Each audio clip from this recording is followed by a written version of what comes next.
Magandang hapon, Pilipinas, 4:32 ayon sa Philippine Standard Time. Kasama niyo si Harry Bayona para sa Panoon TV Express. Ngayong buwan ng Oktubre, sabay-sabay nating pagmasdan ang pagkinang ng kalangitan dahil po yan sa Orionids Meteor Shower. Ang Orionids Meteor Shower ay ating matutunghayan sa darating na October 17 to 25. Ang mga Orionids ay mabibilis na uri ng meteors na may taglay ding mga bolang apoy. Ayon sa Astronomical Diary ng Pag-asa, tinatayang nasa 15 meteors ang makikita natin sa loob ng isang oras mula sa nasabing meteor shower given na maganda ang kondisyon ng ating mga kalangitan. At para sa mga heavenly body aficionados, good news po. May enjoy po natin ang gusto ang Orionids Meteor Shower dahil ayon kay Pag-asa Space Sciences and Astronomy Section Chief Engineer Dario de la Cruz, visible umano to the naked eye ang Orionids meteors. At para sa mas close-up na pagsilip, mabuti siguro na ihanda na lang po natin ang ating telescopes at binoculars. Kung kahit sa darating na October 17 to 25, sabay-sabay tayong mamangha sa angking ganda ng Orionids meteor showers.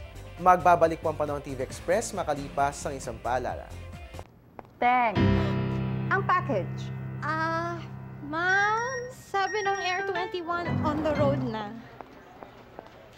Ano, Teng? Ang package. Ma'am, sabi ng Air 21 na receive na. Okay, very good.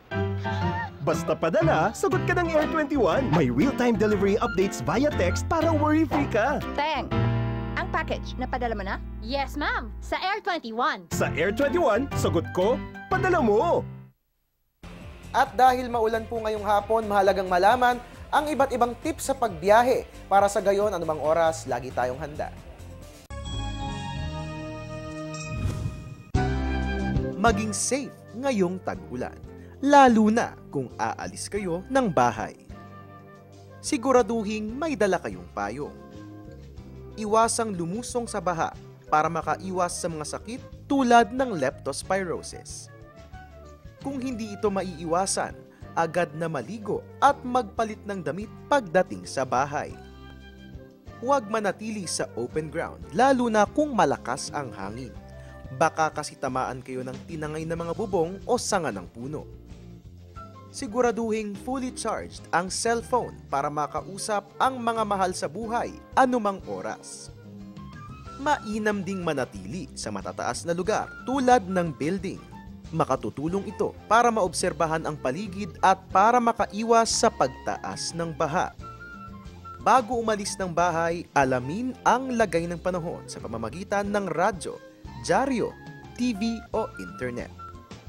Ngunit kung hindi naman importante ang pupuntahan, manatili na lang sa bahay para masiguro ang kaligtasan. Ang programang ito ay hatid sa inyo ng Air 21. Sagot ko, padala mo! At iyan nga po muna ang latest mula rito sa Pag-asa DOST. Antabayanan po natin ang susunod na ulat ni Weather Girl April Enerio. Mamaya po yan sa News at 6 kung kaya't manatiling nakatutok. Dito lamang po yan sa Panoon TV Express kung sa walang pinipiling panahon ang pagbibigay impormasyon. At your service po ni Weatherman, Harry Bayona. Magandang hapon.